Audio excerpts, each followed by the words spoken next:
ব্যবহাৰ গ্ৰহণ কৰিছিলোঁ। চাওঁতে চাওঁতে আমাৰ চৰকাৰখনে ৬০টা দিন পাৰ কৰিলে। ৬০টা দিন এনেকৈ পাৰ হৈছে যে কোভিড, বিভিন্ন ধৰণৰ সমস্যা, বানপানীৰ কাৰণে নিজকে প্ৰস্তুত কৰা, এই ধৰণে আমি দিনকেইটা পাৰ কৰিছোঁ। আৰু কাৰ্যত এই ৬০টা দিনত আমাৰ মন্ত্ৰীসকলে যিমান জিলা ভ্ৰমণ কৰিছে, ক'ব গ'লে পৰিসংখ্যাৰ ফালৰ পৰা সেইটো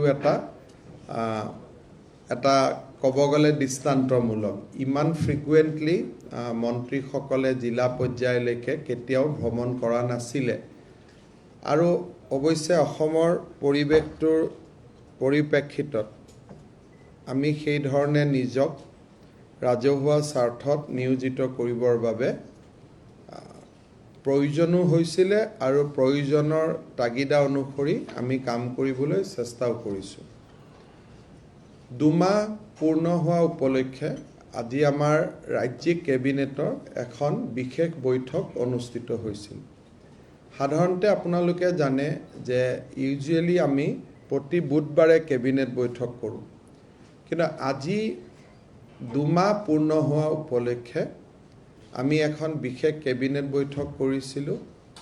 আৰু আজিৰ কেবিনেটত আমি ২টা অতি গুৰুত্বপূৰ্ণ সিদ্ধান্ত আমি লৈছোঁ, যাৰ বিষয়ে আপোনালোকক মই সদৰি কৰিম। প্ৰথম যিটোত বহুত এক্সপ্লেনেশ্যনৰ প্ৰয়োজন নাই সেইটো প্ৰথম ক'ম, আৰু দ্বিতীয়তে যিটো অলপ এক্সপ্লেনেশ্যনৰ প্ৰয়োজন আছে সেইটো দ্বিতীয়তে ক'ম। আজি আমাৰ কেবিনেটে অসমত এটা নতুন বিভাগ খুলিবলৈ সিদ্ধান্ত লৈছে। সেইটো হৈছে department for indigenous faith and culture. আপোনালোকে জানে যে আমাৰ জনজাতীয় লোকসকলৰ নিজৰ নিজৰ ভাষা আছিলে, সংস্কৃতি আছিলে, আছেও। তেওঁলোকৰ নিজৰ ধৰ্মীয় বিশ্বাস আছে। কিন্তু চৰকাৰৰ আনুষ্ঠানিক সহায়ৰ অভাৱত আৰু এই জনজাতীয় লোকসকল এনেকুৱা যে তেওঁলোকৰ আৰ্থিকভাৱে তেওঁলোক সম্পদশালী নহয় যে তেওঁলোকে বহুত টকা পইচা দান বৰঙণিও সংগ্ৰহ কৰিব পাৰে। বাথৌ হওক, ব্ৰহ্ম হওক, দনিয়পলু হওক, বা আমাৰ চাহ বাগিচাৰ বিভিন্ন ধৰ্মীয় বিশ্বাসকে হওক, আমাৰ মৰাণ মটক সমাজৰ ধৰ্মীয় বিশ্বাসে হওক, ৰাভা মিচিং সমাজৰ ধৰ্মীয় বিশ্বাস হওক, সাংস্কৃতিক পৰম্পৰা হওক, গীত মাত, গোটেইখিনিক আমি সংৰক্ষণ আৰু সংবৰ্ধনৰ কাৰণে এই ডিপাৰ্টমেণ্টটো আমি খুলিবলৈ সিদ্ধান্ত লৈছোঁ, যে department for indigenous faith and culture. মই আমাৰ কেবিনেটে বিত্তমন্ত্ৰী ডাঙৰীয়াক অনুৰোধ কৰিছে যে ডিপাৰ্টমেণ্টটো যিহেতু নতুন আৰু এটা আমি মহান উদ্দেশ্যলৈ ডিপাৰ্টমেণ্টটোত আগবাঢ়িছোঁ, তেখেতে যাতে আমাক ডিপাৰ্টমেণ্টটোৰ কাৰণে এটা ছাবষ্টেঞ্চিয়েল বাজেট এলোকেশ্যন কৰে। কি কৰে কি নকৰে we have left it to her, but আমি কেবিনেটে ৰিকুৱেষ্ট কৰিছোঁ যাতে এটা ভাল বাজেট এলোকেশ্যন এটা তেখেতে যাতে কৰে, যাৰ পৰা আমি এই ডিপাৰ্টমেণ্টটোৰ উদ্দেশ্য আমি সফল কৰিব পাৰিম। আজি আমাৰ কেবিনেটত কেইবাটাও ফাইনেন্সিয়েল আৰু এডমিনিষ্ট্ৰেটিভ ৰিফৰ্মছৰ ওপৰত আমি যুগান্তকাৰী সিদ্ধান্ত কিছুমান গ্ৰহণ কৰোঁ। আপোনালোকে জানে যে এতিয়া আমাৰ চৰকাৰৰ স্কিমছ চেংচন কৰাৰ নিয়মটো আছিলে যে ডিপাৰ্টমেণ্ট বা ডাইৰেক্টৰসমূহে কমিশ্যনাৰ বা ডিপাৰ্টমেণ্টলৈকে প্ৰপ'জেল পঠায়। ডিপাৰ্টমেণ্টে পুৰণা দিনত প্লেনিং, আজিৰ দিনত TND আৰু ফাইনেন্স ডিপাৰ্টমেণ্টৰ পৰা এপ্ৰুভেল লয়, কাম এক্সিকিউট কৰে। প্ৰত্যেকটো কাম যিমান শতাংশ এক্সিকিউট হৈছে তাৰ বিপৰীতে DDOই বিল বনায়, ডাইৰেক্টৰলৈকে আহে, ডাইৰেক্টৰৰ পৰা ছেক্ৰেটেৰিয়েটলৈকে আহে, ছেক্ৰেটেৰিয়েটৰ পৰা বিত্ত বিভাগলৈকে যায়, আৰু বিত্ত বিভাগৰ পৰা পুনৰ DDOলৈকে টকা মুকলি কৰি দিয়া যায়। এই গোটেই ব্যৱস্থাটোৰ আমি এটা ফাণ্ডামেণ্টেল পৰিৱৰ্তন আনিব খুজিছোঁ। সেইটো হ'ল যে 2 কোটি টকা পৰ্যন্ত প্ৰতিখন স্কিম ডিপাৰ্টমেণ্টেল কমিটি এটাই এপ্ৰুভেল কৰিব সি আৰু বিত্ত বিভাগ বা প্লেনিং বা TND বিভাগলৈকে যাব নালাগে ডিপাৰ্টমেণ্টেল কমিটিটো হেড কৰিব ডিপাৰ্টমেণ্টৰ কমিশনাৰজনে আৰু বিভাগীয় মন্ত্ৰীৰ অনুমোদন অনুসৰি এই 2 কোটি টকাৰকৈ তলত যিকোনো আঁচনি তেওঁলোকে আৰম্ভ কৰিব পাৰিব 2 কোটিৰ পৰা 5 কোটিলৈ প্ৰতি শুক্ৰবাৰে এখন ষ্টেণ্ডিং ফাইনেন্স কমিটিৰ মিটিং বহিব য'ত মুখ্য সচিবে পৌৰোহিত্য কৰিব আৰু এই ষ্টেণ্ডিং ফাইনেন্স কমিটিৰ ৰিজলিউশ্যনখিনিয়ে অনুমোদন হ'ব তাৰ পিছত আৰু বিত্ত বিভাগ বা প্লেনিং বিভাগলৈকে কোনো নথি যাব নালাগে আৰু এই বৈঠকখন প্ৰতি শুক্ৰবাৰে অনুষ্ঠিত হ'ব for project up to 2 to 5 crores for projects 5 crores to 100 crores বিত্ত মন্ত্ৰীৰ পৌৰোহিত্যত এখন স্পেচিয়েল ষ্টেণ্ডিং ফাইনেন্স কমিটি হ'ব য'ত বিভাগৰ কমিশনাৰসকল মেম্বাৰ সেক্ৰেটাৰী হ'ব যদি ফ্লাড কণ্ট্ৰোলৰ স্কিম হয় ফ্লাড কণ্ট্ৰোলৰ কমিশনাৰজন এগ্ৰিকালচাৰৰ স্কিম হ'লে এগ্ৰিকালচাৰৰ কমিশনাৰজন তেওঁলোক মেম্বাৰ সেক্ৰেটাৰী হ'ব আৰু 5 কোটিৰ পৰা 100 কোটিৰ যিকোনো স্কিম এই স্পেচিয়েল ষ্টেণ্ডিং ফাইনেন্স কমিটিখনে এপ্ৰুভ কৰিব ফাইল ক'তো যাব নালাগে ডাইৰেক্টলি প্ৰতি বৃহস্পতিবাৰ এই কমিটিখনৰ মিটিং হ'ব ডাইৰেক্টলি মিটিঙলৈকে এজেণ্ডা আহিব মিটিঙত এপ্ৰুভ কৰিব and that is the final approval আৰু ক'তো যাব ফাইল নালাগে কোনো এটা ষ্টেজতে ফাইল প্লেনিং বা ফাইনেন্স ডিপাৰ্টমেণ্টত যাব নালাগে যদি 100 কোটি টকাতকৈ ওপৰত প্ৰপ'জেল হয় ডিপাৰ্টমেণ্ট পোনে কেবিনেটত আহিব আন কোনো ডিপাৰ্টমেণ্টৰ ভিউ লোৱাৰ প্ৰয়োজন নাই যে এখন মোৰ এষ্টিমেট এখন মোৰ প্ৰজেক্ট মই কেবিনেটত অনুমোদন লৈছোঁ 2 কোটিলৈকে ডিপাৰ্টমেণ্ট নিজে 2 কোটিৰ পৰা 5 কোটি চিফ সেক্ৰেটাৰী 5 কোটিৰ পৰা 100 কোটি বিত্ত মন্ত্ৰী 100 কোটিৰ ওপৰত কেবিনেট ইয়াত নথি ক'তো নাযায় অনলি এজেণ্ডা অৰ্থাৎ গোটেই ব্যৱস্থাটোত যিটো আমাৰ সঁচি আমি ৰেড টেপিজিম আমোলা কেন্দ্ৰিক আমি কওঁ এতিয়া কোনো ডেপুটি সেক্ৰেটাৰী তলত আৰু কোনেও ফাইলটো নেদেখিবই it will begin with the desk officer directly go to the মিটিঙৰ পৰা এপ্ৰুভেল হ'ব প্ৰত্যেকটো আঁচনিৰ অনুমোদন হোৱাৰ পিছত কমিটিবিলাকত অনুমোদন হোৱাৰ পিছত ডিপাৰ্টমেণ্টেল মিনিষ্টাৰে অনুমোদন কৰিব যেতিয়া কাম চলাৰ পিছত ডাইৰেক্টৰে সিলিং প্ৰপ'জেল বুলি যাক আমি কওঁ ডাইৰেক্টলি বিত্ত বিভাগলৈকে পঠাই দিব সেক্ৰেটাৰিয়েটত আৰু আহিব নালাগে PWD চিফ ইঞ্জিনিয়াৰে ডাইৰেক্টলি সিলিং প্ৰপ'জেলটো ফিন আছাম পৰ্টেলত লগাই দিব বিত্ত বিভাগে আৰ্থিক অৱস্থা অনুসৰি সিলিং দিব বিভাগত আৰু আহিব নালাগে অৰ্থাৎ শিক্ষা বিভাগৰ টেটৰ শিক্ষকৰ দৰমহা লাগে সৰ্বশিক্ষাৰ মিছন ডিৰেক্টৰে ডাইৰেক্টলি ফাইলটো লগাই দিব বিত্ত বিভাগত শিক্ষা বিভাগত আৰু ফাইলটো আহিব নালাগে তাৰমানে প্ৰায় 12-10খন টেবুল একেলগে নোহোৱা হৈ গ'ল যদি PWDয়ে কিবা স্কিম কৰিছে চিফ ইঞ্জিনিয়াৰ অফিচৰ পৰা চিফ ইঞ্জিনিয়াৰে ফাইনেন্সিয়েল চেংচন দিয়াৰ পাৱাৰ চিফ ইঞ্জিনিয়াৰ থাকিব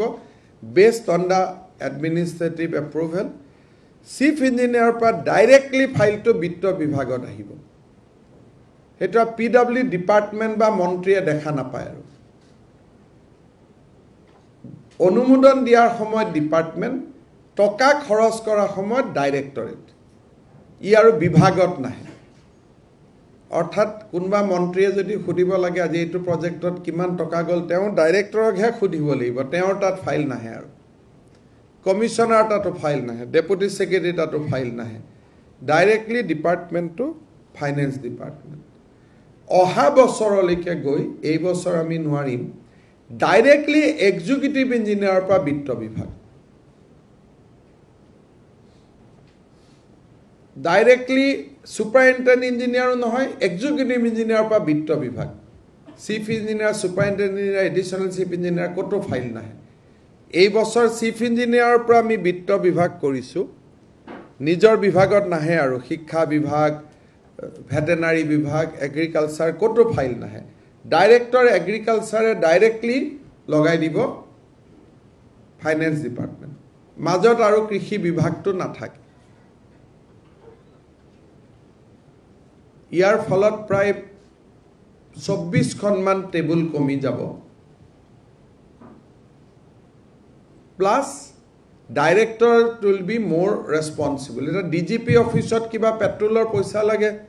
কিবা বেৰেক বনাব লাগে, ডাইৰেক্ট DGPয়ে বিত্ত বিভাগলৈকে লিখিব, গৃহ বিভাগত আৰু ফাইল নাহে।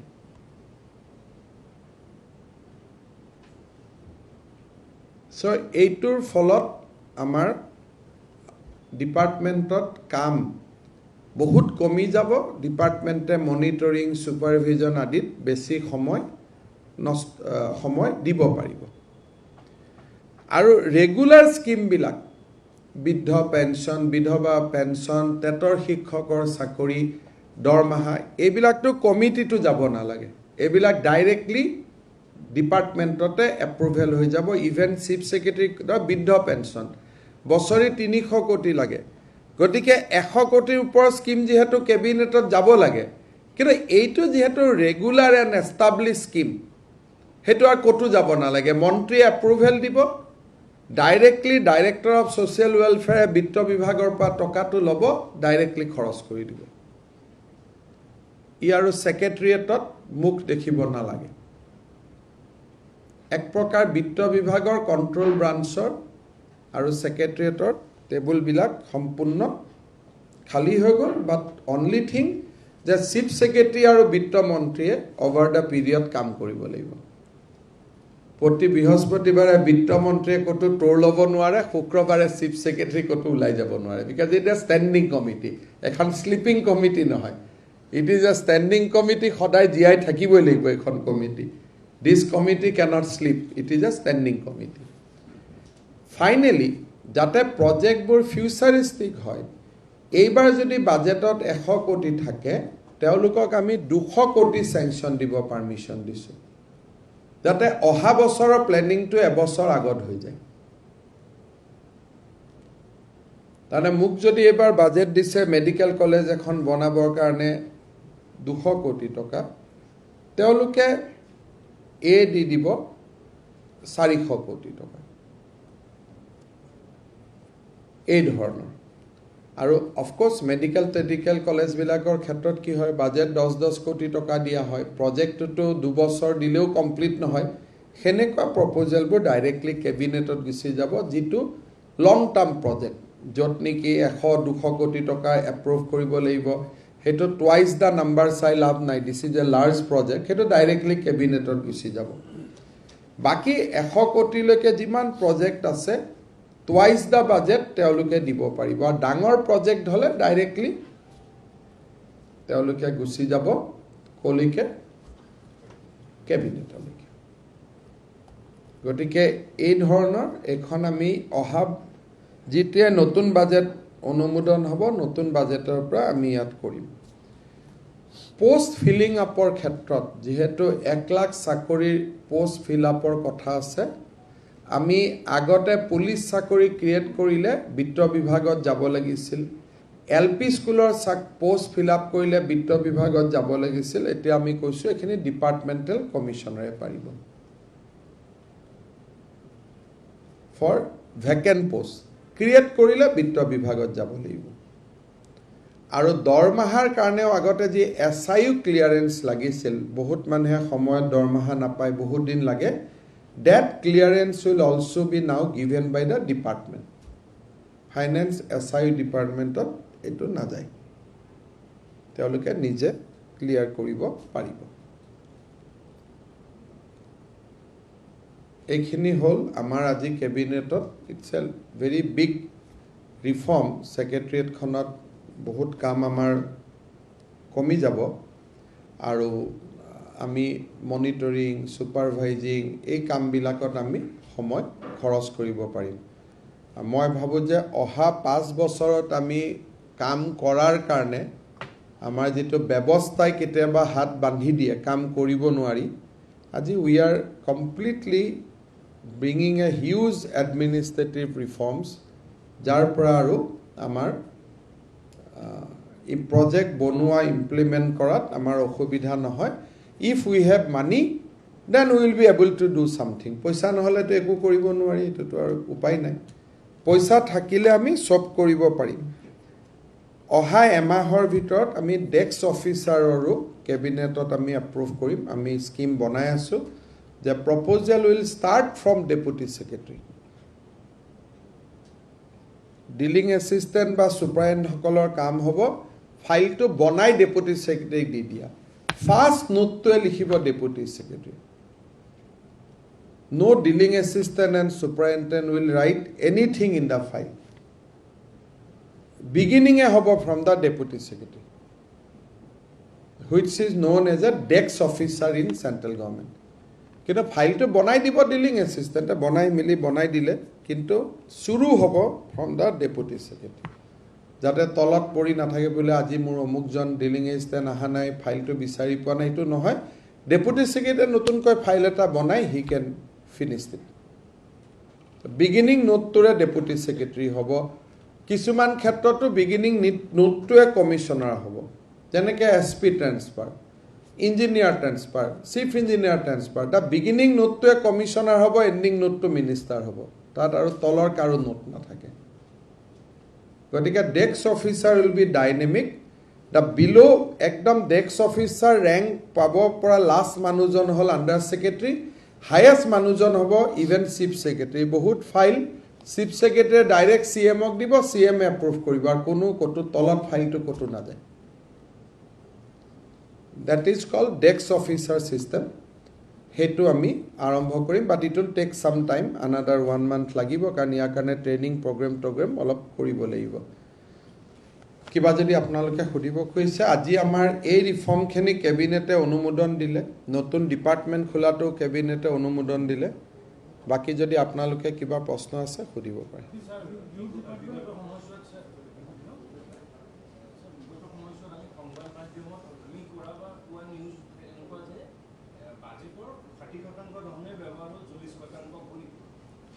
খুৰি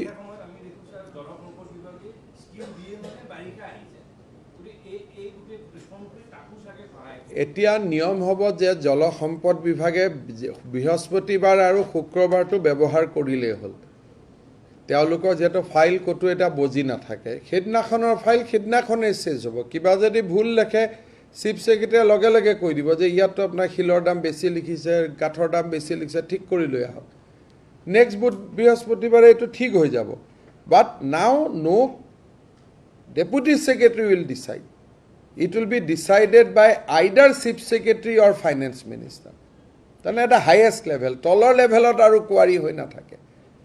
gotike etu eta dangor reform hoi gol gotike scheme bila khonkale hoi jabo number 2 amar toka kotu ghuri na jay ahom sarkar toka ahom sarkar logote thake eibar khoros koribo noarile ohabar budget khon dangor hoi jay gotike toka ghuri jua hetu এটা ৰূপ কথা type এটা কৰু টকা কটু ঘুৰি না যায় এইবাৰৰ টকা খৰচ কৰিলে অহাবাৰ বাজেটখন দুৰ্বল হৈ যায় এইবাৰৰ টকা খৰচ কৰিব নোৱাৰিলে অহা বছৰ বাজেটখন এই বছৰ ৰুৱা টকা অহা বছৰ টকা মিলি বাজেটখন অলপ ডাঙৰ হৈ যায় হা বিকাশ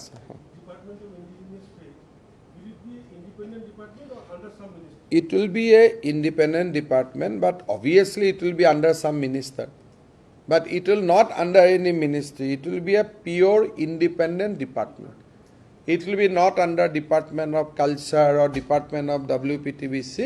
it will be a independent department নতুন বাজেট যিদিনাখনৰ পৰা ইমপ্লিমেন্ট হ'ব সিদিনাখনৰ পৰা এই ব্যৱস্থাটো ইমপ্লিমেন্ট হ'ব আৰু আপোনালোকে জানে যে আমাৰ 16 তাৰিখে বিত্তমন্ত্ৰী ডাঙৰীয়ানিয়ে প্ৰথম বাজেট দিব এটু কাৰণে দিনটো আমাৰ কাৰণে খুব ইম্পৰ্টেন্ট যে প্ৰথম মহিলা বিত্তমন্ত্ৰী বাজেট দিয়া অসম বিধানসভাত এই ক'লো না যে tribal culture tribal faith tribal সংস্কৃতি এইখিনিক চকু দিয়া তাক পৃষ্ঠপোষকতা কৰা তেওঁলোকে ৰাস্তা ঘাট নবনায় এতিয়া ধৰক WPTBC ডিপাৰ্টমেণ্টে ৰাস্তা ঘাটো বনায় স্কুলো বনায় এওঁলোকে সেইবিলাক নকৰে this department will be only for faith and culture In the budget session, apart from the budget, what are the other prominent bills which we can expect that the government plans to table? There are a lot of bill basically from the finance department on reform side like allowing e-filing, e-salans, etc. And apart from that, we are going to pilot that cow protection bill. Well, Uttar Pradesh government has brought the first draft of the population control bill, which debars people from benefits who are having more than 2 child, and in fact giving benefits to those who are having 2 child or even 1 child. In fact,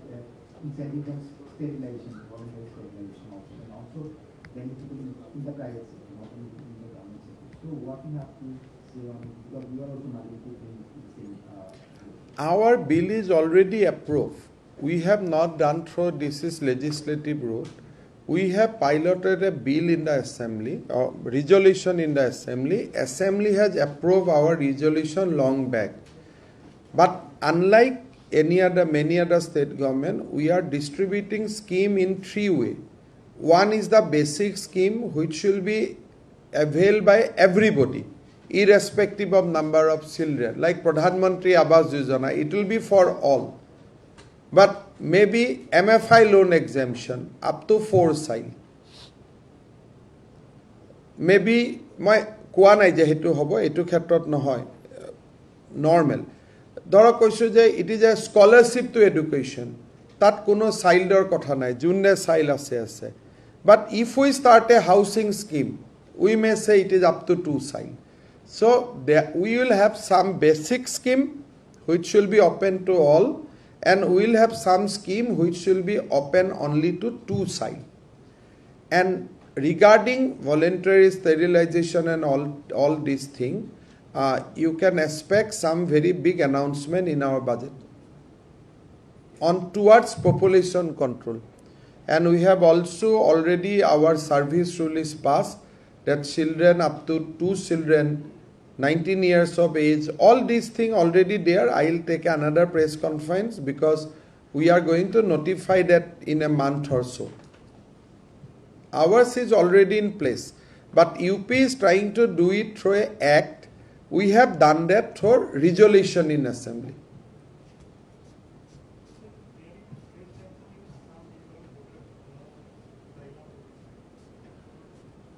Some tension is going on in both Assam, Nagaland and Assam, Mizoram border.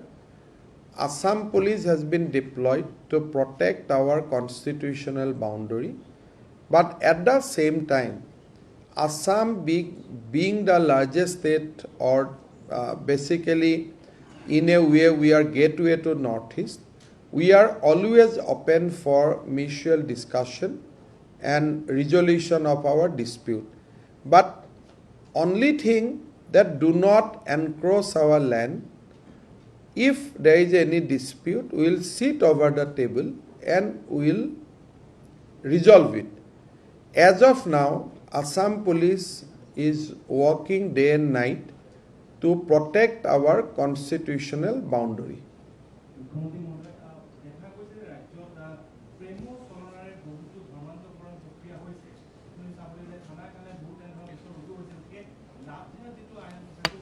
আমাৰ ভাৰতীয় জনতা পাৰ্টিৰ election মেনিফেষ্টোত এই বিষয়ে উল্লেখ আছে 2 মাহে যথেষ্ট নহয় এইবাৰ আমি কাউ প্ৰটেকশ্যন বিল অহা মাহত পপুলেশ্যন লাহে লাহে আমি লাভ জেহাদ শব্দটো কোৱা নাই প্ৰবঞ্চনাত হিন্দুৱে হিন্দুকো প্ৰবঞ্চনা কৰিব নালাগে এইটো নহয় যে অকল প্ৰবঞ্চনাটো মুছলমানে হিন্দু কৰিলেহে লাভ জেহাদ হয় মোৰ মতে হিন্দু ছোৱালীকো বিয়া কৰিবৰ কাৰণে হিন্দু লৰাইও যদি প্ৰবঞ্চনা কৰে that is also a jihad শব্দটো যি নক সেইকাৰণে মই জেহাদ আদি শব্দক মই বিশ্বাস নকৰো কিন্তু প্ৰবঞ্চনাৰ বিৰুদ্ধে আমি কাম কৰিম আইন আহিব কিন্তু আইনখন এনেকুৱা নহয় যে অকল এখন মুছলমানৰ বিৰুদ্ধে হ'ব হিন্দু লৰাই যদি চিটিং কৰি হিন্দু ছোৱালীকো বিয়া কৰায় সেইটোৰ ওপৰতো যাব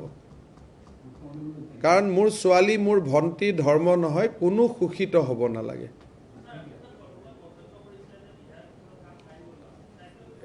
এইটো মই কি ক'ম সংবিধানতে লিখা আছে এইটোনো মই কি ক'ম এটা তেওঁলোকে সংবিধানখন বদলাই লওক মইনো কি কৰিম তাতে লিখাই আছে লেজিসলেচাৰ অসমীয়াটো কি বিধায়কৰ অসমীয়াটো কি এটা মইনো কি ক'ম সেইটোতো মোৰ কথা নহয় মই এজন উকিল হিচাপে যি সংবিধানত শিকিছোঁ এইটোকে গাই দিছোঁ বিধান মণ্ডল বিধান সভা মানে কি বিধান এইটোতো কোনো মই বনোৱা কথা নহয় সেইকাৰণে মন্ত্ৰী পৰিষদ বিধানসভাৰ ওচৰত দায়বদ্ধ আমি বিধায়কক উত্তৰ দিব লাগে কি কি কৰিলোঁ কি কি কৰা নাই বিধায়কসকল হ'ল আমাৰ মালিকে কাম কৰা ল'ৰা কাম নকৰে নহয় কাম কৰা ল'ৰা কাম কৰি মালিকক ৰিপৰ্ট কৰিব যে ছাৰ এইখিনি কাম আমি কৰিলোঁ এইখিনি কাম আমি কৰা নাই এটা বিধায়কসকলক আমি মালিকৰ পৰা তলত কেনেকৈ নামাম বুজি পালেনে কথাটো এতিয়া তাৰ মাজত আমি মিলা জুলাৰ ভিতৰত চবেই কিছুমান কাম লগ বন্ধুৰ ভিতৰত চলি থাকে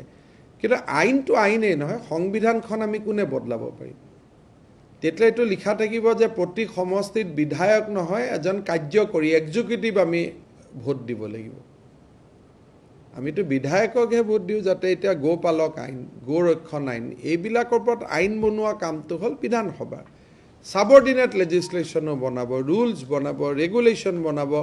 মন্ত্ৰীক কণ্ট্ৰোল কৰিব মন্ত্ৰীৰ মালিক বুজি পালে এইটো ৰাজনীতি বিজ্ঞানৰ ফাৰ্ষ্ট চেপ্টাৰটোৱে এইটো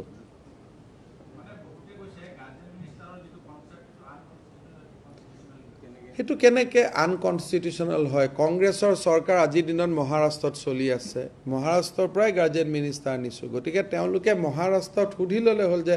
গাৰ্জেন মিনিষ্টাৰটো কি আজিতো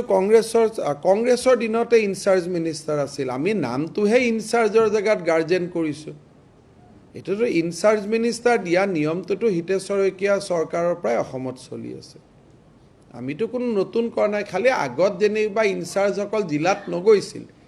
আজিকালি আমাৰ মন্ত্ৰীবিলাক ঘনাই ঘনাই জিলাত যায় এটা মন্ত্ৰী জিলাত যাব নোৱাৰে বুলি আৰু কোনো 144 ধাৰা নাই আছে নি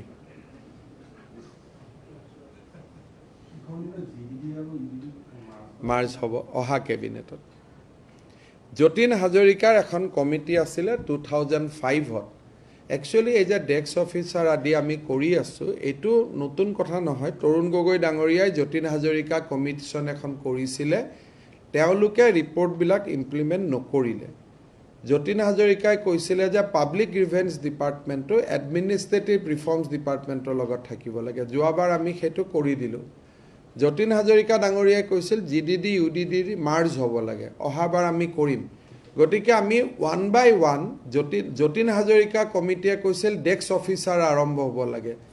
আমি এটা এটাকৈ যতীন হাজৰিকা ডাঙৰীয়াৰ কমিটিখন কৰি আছোঁ শিক্ষা বিভাগত এতিয়া ফাইল নাথাকিব সব কম্পিউটাৰত হ'ব অফিচ সেইবিলাক যতীন হাজৰিকা ডাঙৰীয়াই কোৱা নাছিল কাৰণ 2005ত তেতিয়া এনেকুৱা টেকনলজি ডেভেলপ হোৱা নাছিল কিন্তু এতিয়া লাহে লাহে যেনেকৈ বিত্ত বিভাগত 50% ফাইল নাই সব কম্পিউটাৰত হয় এতিয়া এডুকেশ্যন ডিপাৰ্টমেণ্টে অলমষ্ট নিজক তৈয়াৰী কৰি লৈছে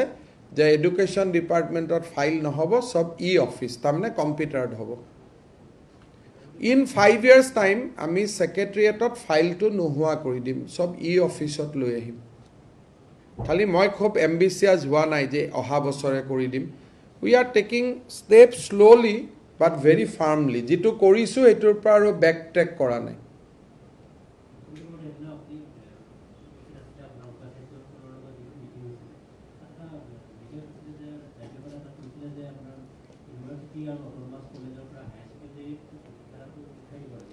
তেখেতে মোকো কৈছে আমি কৈছোঁ যে এইটো কেবিনেটত আমি সিদ্ধান্ত লৈ আপোনাক জনাম কিন্তু আপোনাৰ পৰামৰ্শটো আমি বিবেচনা কৰিম কিন্তু মই ভাবোঁ যে it will take another year's time. কাৰণ এইবাৰ কোভিডৰ সময়ত আমাৰ সিট নাথাকিব কাৰণ এবাৰতো সব লৰাই মেট্ৰিক পাস কৰিব গতিকে এইবাৰ অকনমান হয়তো তেখেতৰ পৰামৰ্শটো মনাত অসুবিধা হ'ব কিন্তু পৰামৰ্শটো খুব যুক্তিপূৰ্ণ গতিকে হয়তো অহা বছৰৰ পৰা আমি 2022-23 পৰা তেওঁৰ পৰামৰ্শটো আমি মানিব লাগিব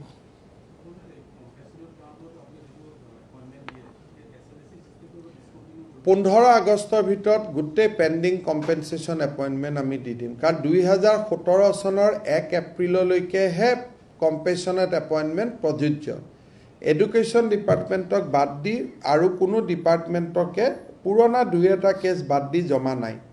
গতিকে সেইখিনি ডাইৰেক্ট মিনিষ্টাৰে দি দিব বুলি মই কৈ দিছো যে এছএলএসি নালাগে আৰু কাৰণ কেইটামান কেছে বাকি আছে 15 আগষ্টৰ ভিতৰত এডুকেশনে এপইন্টমেন্টখিনি দি দিব পাৰিলে অসমত আৰু অনুকম্পামূলক নিযুক্তিটো 90% নোহোৱা হৈ যাব 10% একা দুকা কেছ থাকিব এখিনি আমি চাই দিম কাৰণ 17 চনৰ পিছত কোনোবা মৃত্যু হলে পৰিয়ালটোৱে কৰ্মচাৰীজনৰ পূৰ্ণ দৰমহা পাই থাকে কম্পেনসেশনত এপইন্টমেন্টৰ নিয়ম আৰু এতিয়া নাই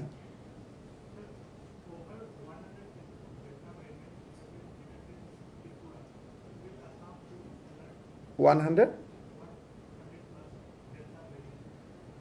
Delta variant we have from beginning. Delta plus we don't have.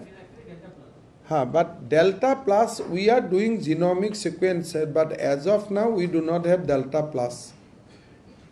But Honorable PM is taking a meeting on vaccination status of northeastern state on Tuesday at 11 o'clock. He is going to have a VC with the northeastern states. 7খন জিলা উদ্বেগৰ কাৰণ হৈ আছে ডিব্ৰুগড় যোৰহাট গোৱালপাৰা শোণিতপুৰ তেজপুৰ লখিমপুৰ কিছু পৰিমাণে নগাঁও মৰিগাঁও আৰু গোলাঘাট বিশ্বনাথ শোণিতপুৰ মই ক'লোৱে গতিকে এই 7খন জিলাত অলপ উদ্বেগৰ কাৰণ হৈ আছে কিন্তু বাকি জিলাসমূহত আমি অহা বুধবাৰৰ পৰা 4 বজালৈকে আমি সকলো খুলি দিম এই 7খন জিলাত কিছুমান কথা নজৰত আছে এই 7খন জিলাত অলপ ষ্ট্ৰিক হ'ব লাগিব বাকি জিলাসমূহত আমি 4 বজালৈকে 3 বজালৈকে দোকান খুলিব 4টাত কাৰফিউ হ'ব গতিকে এইটো আমি অহা বুধবাৰৰ পৰা বাকি সকলো জিলাত কৰিম কিন্তু যত 100ৰ ওপৰত কেছ আছে তাতে নকৰো মেট্ৰোত আছে ঠিক মেট্ৰো ডাঙৰ সিটি কাৰণে মেট্ৰোত আমি ষ্টেটাসটো 250 ৰাখিছো 250ৰ ওপৰত গলে চাব লাগিব কিন্তু কামৰূপ যেহেতু ডাঙৰ সিটি ইকোনমিটো ইয়াত বহুত ডিপেন্ড কৰে গতিকে 250 লৈকে আমি ৰাখিছো আৰু কামৰূপ মেট্ৰো বুলি যিবিলাক কেছ আমি ৰিপৰ্ট কৰো সব কামৰূপ মেট্ৰোৰ কেছ নহয় নলবাৰী বৰপেটাৰ পৰা যি মেডিকেলত আহে মেডিকেলতো চিনাক্ত হয় নাৰ্সিং হোমতো চিনাক্ত হয় গতিকে মেট্ৰোৰ নিজৰ কেছ যোৱা কালিও 170 হৈ আছে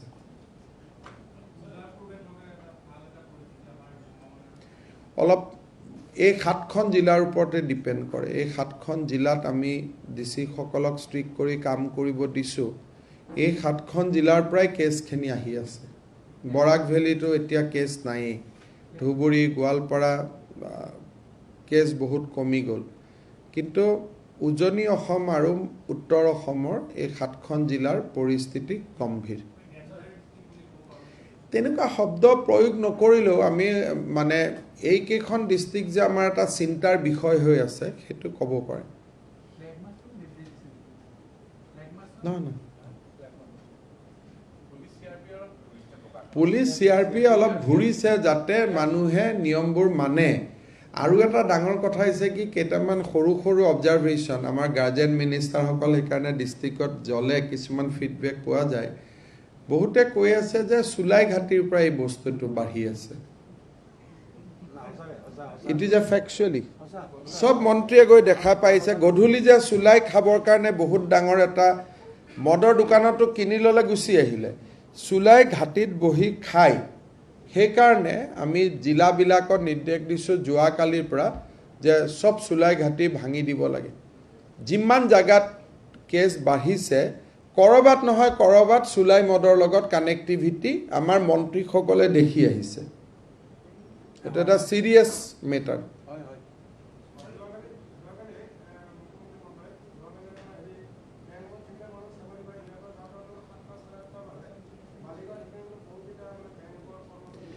অলপ হক দিয়ক যদি একদম পাতলা পাই যায় কোভিডে ধৰিব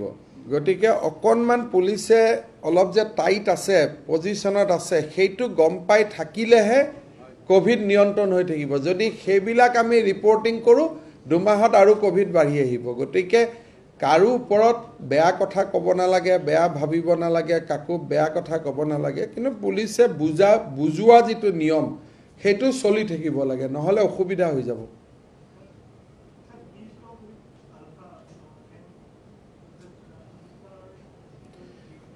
Look, I have already said in various occasions, we want to discuss with Alpha to resolve the issue finally. However, Alpha has categorically said that they cannot discuss anything unless Government of India agreed to discuss the question of sovereignty. But as far as Assam government and Government of India is concerned, we take oath to protect the sovereignty. The minute we discuss sovereignty, that means we are violating our oath. We cannot continue as a minister. So these two are irreconcilable positions. Paresh Barua has also said that on many occasions that I have fought entire life. Now why I should discuss something except sovereignty? We have also said that we cannot discuss anything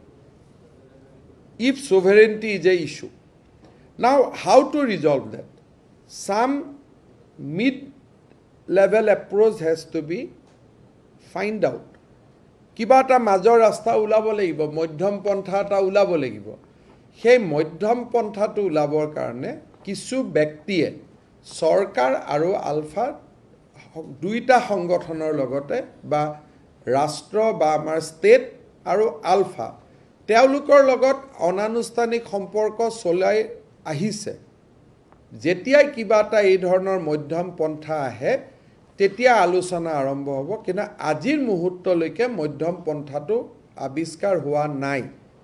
কিন্তু মই এইটো আশাবাদী যে মধ্যম পন্থাটো নোলালেও আমাৰ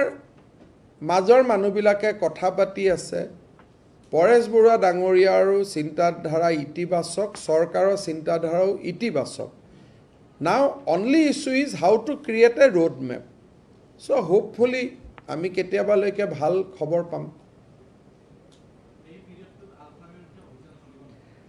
সক আলফাৰ বিৰুদ্ধে অভিযানটো অসমত এনেও নচলে তেতিয়া অভিযান চলে যেতিয়া কোনোবা ইয়াতে এক্সট্ৰিমিষ্ট উইথ আৰ্মছ অসমত থাকে যদি আৰ্মছ লোৱা এক্সট্ৰিমিষ্ট থাকে তাৰ বিৰুদ্ধেতো পুলিচেতো বহি থাকিব নোৱাৰে সেইটোতো ভায়োলেশ্যন অফ ল গতিকে এই গোটেই কথাটো ডিপেণ্ড কৰে আমি এটা মাইনমাৰত গৈ অভিযান চলোৱাৰ কথাটো নাই কিন্তু গুৱাহাটীত যদি এতিয়া আৰ্মছ লৈ ল'ৰা এজন ঘূৰি থাকে সেইটোতো এৰেষ্ট কৰিবই লাগিব পুলিচে সেইকাৰণে কোনো অভিযানৰ শব্দটো নাই যে একদম বন্দুক বাৰুদ লৈ আমি জংগলত সোমাই যাম তেনেকুৱা কথা নাই but at the same time you cannot allow a militant to roam around within the state of Assam that is the law and we have to protect the law even peace talk হলেও কোনো arms লৈ ঘূৰিব নোৱাৰে আজি তেওঁলোকে এটা সীমাত সোমাই থাকিব লাগে গতিকে কালি যদি গুৱাহাটীৰ ফাঁচী বজাৰত কোনোবা এজনে আৰ্মছ লৈ ঘূৰি ফুৰে তাহলে এইটোতো পুলিচেতো তাক থানালৈকে আনিবই লাগিব সেইটোক অভিযান বুলি নকয় কিন্তু যদি এটা আপুনি কয় যে মাইনমাৰত অভিযান চলাব নেকি কৰবাত অভিযান চলাব নেকি তেনেকুৱা প্ৰস্তাৱ অসম পুলিচৰ সন্মুখত নাই কিন্তু মেইনটেইনিং ল and order not allowing anything illegal within the soil of the state that is the responsibility of a state government এটনো কি বিতৰ্ক আছে ভাই নবকান্ত বৰুৱাৰ কাগজ পঢ়িলে হল বিৰিঞ্চি বৰুৱাৰ কাগজ পঢ়িলে হল বিতৰ্কটো হল যে মাউচেটুং আৰু লেলিনে অসমীয়া ভাষাৰ কাৰণে কি কৰিছিল শ্যামা প্ৰসাদ মুখাৰ্জীয়ে কি কৰিছিল হেতুটো নবকান্ত বৰুৱাই লিখি গৈছে বিৰিঞ্চি বৰুৱাই লিখি গৈছে পুষ্পলতাত আছে, লিখি থৈ গৈছে, কাগজৰতো অভাৱ নাই। এটা প্ৰশ্নটো হ'ল যে লেনিন আৰু মাও ছে তুঙে অসমীয়া ভাষাৰ কাৰণে কি কৰিছে, এইটোহে আমি জানিব লাগে। হা কোন? মই লেনিন আৰু মাও ছে তুঙৰ লগত বিতৰ্ক কৰি ল'ম না। বিধানসভাত ইণ্ডিপেণ্ডেণ্টে 2 মিনিটেই পাব। এইবিলাক ইয়াত নচলিব দেই, এই চিধা কথা। কংগ্ৰেছে 1 ঘণ্টা, বিজেপিয়ে 2 ঘণ্টা, ইণ্ডিপেণ্ডেণ্ট 3 মিনিট। তাৰ ভিতৰত যি কয় ক'ব, বাজেটতো অংশগ্ৰহণ কৰিব, চবতে কৰিব। আমিতো ডেমক্ৰেচিক বাধা নিদিওঁ, কিন্তু ডেমক্ৰেচি কেনট বি হাইজেক। ডেমক্ৰেচিটো মানে অট'ক্ৰেচি হ'ব নোৱাৰে, যে ময়ে কম মোকে শুনিব, মোৰ বাদে অসমত কোনো নাই, সেইটো নহ'ব। বুজি পালেনে? আৰে অসমীয়া আৰু হিন্দুটো 5000 বছৰৰ পৰা আগত চলি আছে, মই ৰখাব পাৰোঁ নেকি? হিন্দু এটা প্ৰবাহমান ধাৰা, হিন্দুক আপুনি মই কেনেকৈ ৰখাম? 6000 বছৰত আমিতো তেওঁ আপুনি মই কোনোবা এজনটো হিন্দুৰে ল'ৰা নহয়। ইভেন ভাৰতত থকা মুছলমানবিলাকতো কোনোবা এটা হিন্দুৰে ল'ৰা, 6 পুৰুষ আগত, 12 পুৰুষ আগত, 20 পুৰুষ আগত। খ্ৰীষ্টান এজনোতো কোনোবা হিন্দুৰে ল'ৰা। গতিকে হিন্দুত্বটো আপুনি কেনেকৈ নোহোৱা কৰিব? হিন্দুত্ব নোহোৱা কৰা মানে মাটিৰ লগত সম্পৰ্কটো কাটি দিব লাগিব, যে যি মাটিত মই জন্ম হৈছোঁ সেই মাটিত মই নাই,